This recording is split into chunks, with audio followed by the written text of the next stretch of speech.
All right. Today I'm going to be talking about cultivation theory and how it relates to social media use today in this presentation titled Cultivating Self-Image, a look at social media impacts on mental health. Cultivation theory was named and studied by George Gerbner, who did a study in 1968 on the violence in television and how it affects people, especially adolescents. He boiled down his theory into three quote-unquote prongs, the first one being institutional process analysis, the second one being message system analysis, and the third one being cultivation analysis. Here's a little illustration of George Gerbner that I found that I thought was pretty cute. Just for the sake of clarity for everybody, I went ahead and defined social networking media as Webster's does, as the use of dedicated websites and applications to interact with other users or to find people with similar interests to one's self. Institutional process analysis is basically asking, what is this media for? Another way to look at it is why media makes the messages that they make. I boil down social networking media institutional process analysis to 4 points. 1, to enlighten, to show people new things that are happening and going on. 2, to educate, so to teach people about things going on in the world. 3, to engage with things that are happening and with other people, especially that being the cornerstone of social media is the chance to engage with others and the social aspect. And 4, to execute, so to be encouraged to go and do something or engage furthermore in what you've seen on social media. Message system analysis, so the second prong of George Gerbner's theory is, what does this really look like? Like, what does this media actually look like? Another way to put it is, what are those messages? So in order to show that, I went ahead and picked pictures from my own social media. So down at the bottom left corner, you have my friend Lauren. So I opened up Instagram and my old roommate Lauren got engaged. The middle photo is a screenshot of my Facebook, which was a political video from Elizabeth Warren about the new tax reform. And then the final picture on the bottom right corner is my friend Sarah Brundrett Span is having a baby, so that's pretty exciting. So those are the messages that social media is giving me. Before I go into the third prong, I just wanted to go over some statistics on social media. The first one being that 28% of all time online is spent on social networking sites, which is absolutely crazy to me because I'm thinking about it and I'm thinking that's even less than the amount of time that I probably spend on social media. I definitely spend more than 28% of my overall online time on social media because I spend an insane amount of time on Pinterest.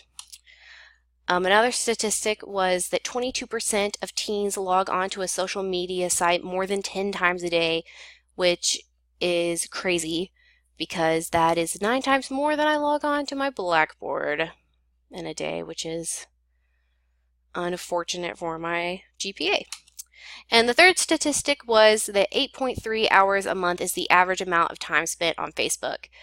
Just to put that into another frame would be, that's an entire day's work and then a little bit more spent just straight on Facebook. Like, that would be insane. So for the third prong of cultivation theory is cultivation analysis, which is, how does this make me feel? Or how does the content of the media affect the viewers? This has been highly researched, and which is why I picked social media, is that there is this sense of Facebook depression that is being researched and linked to adults and to adolescents. Social media can create this false sense of belonging. It creates this imaginary community that isn't completely real. It can create a constant comparison, comparing yourself to the achievements and successes of the other people in your life and feeling like you're not meeting up. It can create envy where you have jealousy towards other people when good things are happening to them. And it can create these really distorted relationships where you're friends with somebody online, but you're not really friends with them in real life, and you like their pictures on Instagram, but you don't really like them in real life. It's this whole weird world that has been created by social media. Um, and yeah, it's not, there's a lot of these negative aspects that come with social media. But let's put it into a biblical context. So let's get biblical. So I put a little picture of Olivia Newton-John, and I will save you all by not singing Let's Get Biblical to the tune of Let's Get Physical, because that would not be good. So I went ahead and looked at a few Bible verses about this overwhelming sense of anxiety and depression and harming on mental health that can come from social media. And I found Galatians 6:4-5, which says, each of you must examine your own actions, then you can be proud of your own accomplishments without comparing yourselves to others.